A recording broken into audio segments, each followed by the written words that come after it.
Ladies and gentlemen, I've been offline for a while with Armageddon Times. There are a number of other stories that I would like to deal with, but I'll deal instead with my own troubles, summed up in this rather strange title: Revolt Against the Taliban of the Rolls Building. Who is doing the revolting? Answer myself. And where is the Rolls Building? The Rolls Building is on Fetter Lane and it's part of the High Court. That's in London. The Taliban are certainly not the counter staff at the Rolls Building. I came across the Rolls Building because I wanted and want to bring a case versus 1, the energy regulator, 2, E.ON, and 3, Macmillan. I was drawn to a section called interim judgments, and more or less accidentally discovered that under this procedure the court can review past decisions. A word on myself. I have several debilitating illnesses, including cancer, diabetes, and a wobbly illness. A long time ago I had to leave England as Her Majesty's government wouldn't give me a job, as they were convinced I was a violent criminal, which of course I wasn't.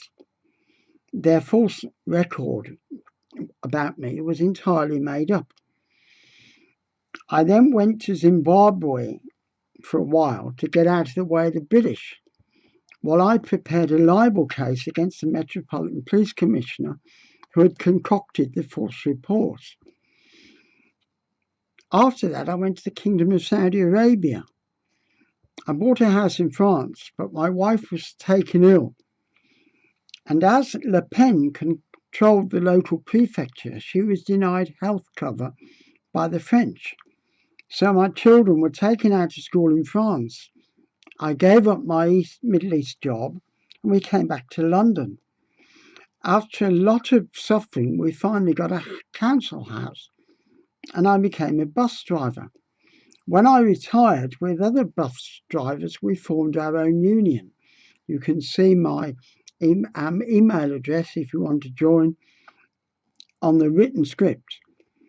As an activist, I've been involved in numerous employment tribunal cases and in the High Court. Now, my case at the Rolls Building was a function of the escalating electricity bills. Macmillan had taken pity on me and said they would put me on a scheme whereby I only had to pay £20 a month. But Macmillan then asked me how long I was going to live. 2 years, I said, as that was what the doctor said. But at the end of 2 years, I was still alive. In fact, I enjoy abundant life through our Lord Jesus Christ. But because I hadn't died as I said I would, Macmillan withdrew the benefit.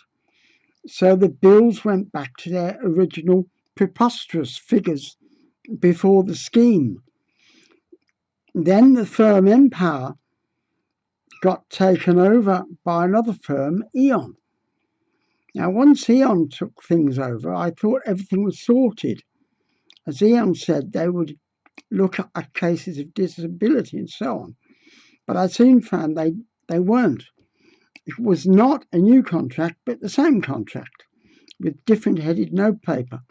A clear case of what is called passing off, or fraudulent misrepresentation. I then went to the energy regulator to ask for help, who didn't reply. When I found out about interim judgments, I put in a case at the Rolls Building and also representing the union.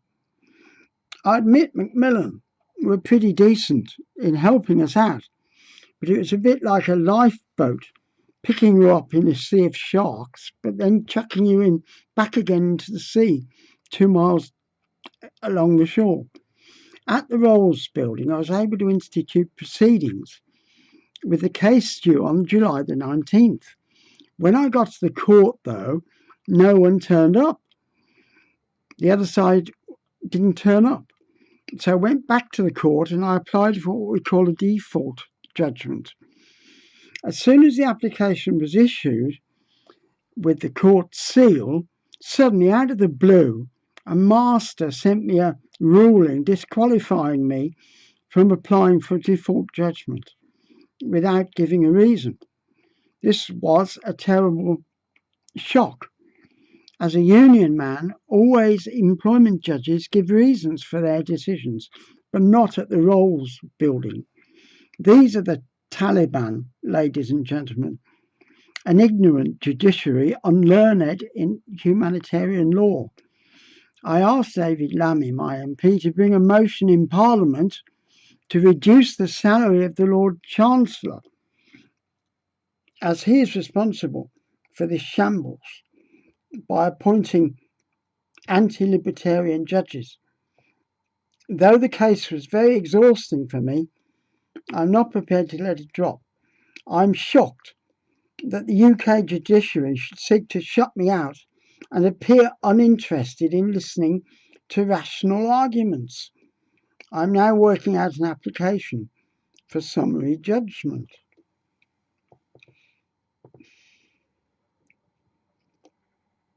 Thank you, ladies and gentlemen.